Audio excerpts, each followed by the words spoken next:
Welcome to the Numerology and Astrology for November 13th, 2021. If you add all those numbers together, you get the number 11, or if you add the 1 and the 1 together, you get the number 2. Let's start with the number 2. It longs to belong. Numbers, just like people, have a process of evolution that we all go through. The numbers attempt to show us the patterns of mental development that are an integral part of life and love. At first, we attempt to be humble, open, and heartfelt, the number 1. Then we evolve and move into those places of needing to be part of a group, community, religion, civilization, or intellectual grouping, the number 2. We all belong to either religious groups, social groups, clubs, school clubs. We are all connected to those whose beliefs aligned with our personal preferences and principles at that time. As we grew, those groupings shifted. All of us in America see ourselves in this bigger group called an American or boomer, millennial. And those groupings help others define who we are and what we think or believe in. But that's not always accurate, right? In the process of belonging, we split the mind also into groupings, and that duality of the mind is an evolutionary process that allows for discernment, noticing new things, and defining what we perceive as good and bad. That often leads to conflict. At the beginning, we need to belong to a group to feel safe. It is the process of groups to stick together, protect each other, and this is a level of mind and ego that we can get stuck in and never really fully evolve past. That is because all groups require a level of obedience and following along with the thought processes and logic of the rules of that group.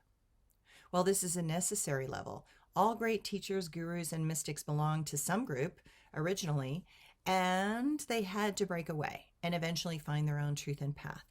That is why the number 2 can split into the 1 and the 1 or an 11. The number 11 uses the discernment to understand the duality, see it, integrate it, and then learn to become the master over our own mind. This number is the number of the eternal. It looks beyond the known and the familiar and reaches into those places that manifest new possibilities. While we all have a desire to belong and we have places that we identify with as a typology for who we want to become, we can also be so much more. My suggestion today is to step out of the labels that act in ways without conscience or concern for this world and remember that we need to learn to coexist. If we need labels, how about just being a good, kind, concerned person that wants to help the planet? How about being an honest person that is a seeker of truth? How about being a person who looks beyond the obvious and into the longer impact of choices and decisions rather than the immediate gratification of choices from a group or hive mind? Notice if you are hiding behind the mask of a label. Notice if your soul is feeling constrained and not feeling good in that space. It is an indicator that it is time to break out of that protected bubble that inhibits one from seeing those deeper places inside. The way we grow is by breaking out of groups that no longer hold the values that we find essential and helpful. Perhaps today is that day. Perhaps today is a day where we can feel brave enough to step out of the rules imposed by others and finally make our own path in the world rather than follow along the pathways created by others. It could be the goal of each and every one of us. No one can walk the path for us. We have to find our own way, take our own risks, and break ground to discover our purpose in this world, one that is beyond the old patterns of security and safety. The astrology today. The moon in Pisces continues to deepen and enhance our awareness.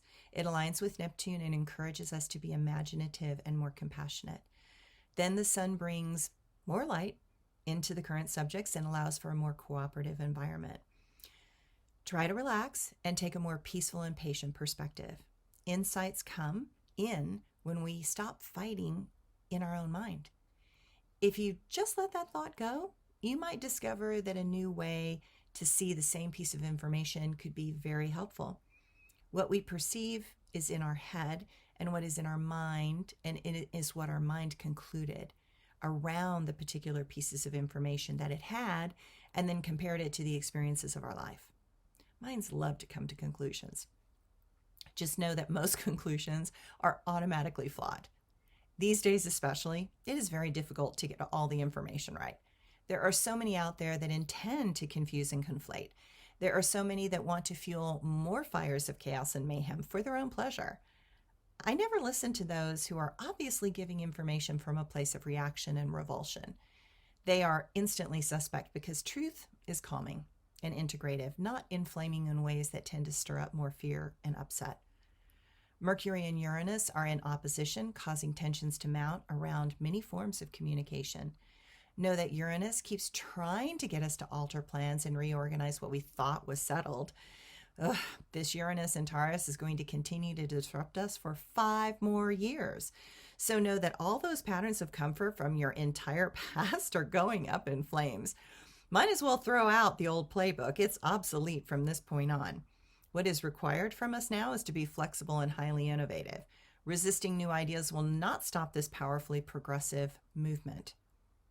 It will only leave you behind.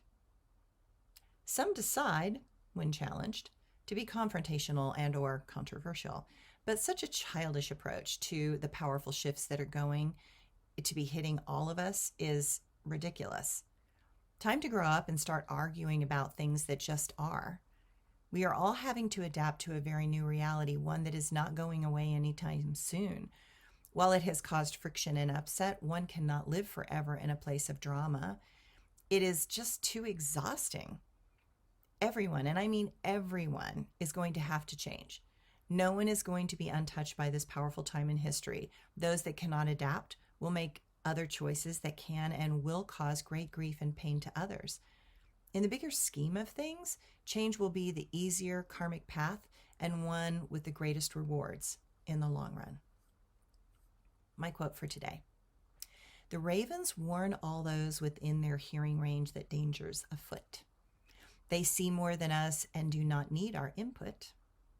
But we could learn to listen just as nature takes heed of all the calls that describe what is happening and those with great speed.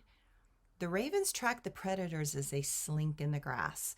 They are the security system for those that trespass into the domain of those creatures that are a part of their home. They have the freedom and flight to see as they roam. I love how the ravens let everyone know.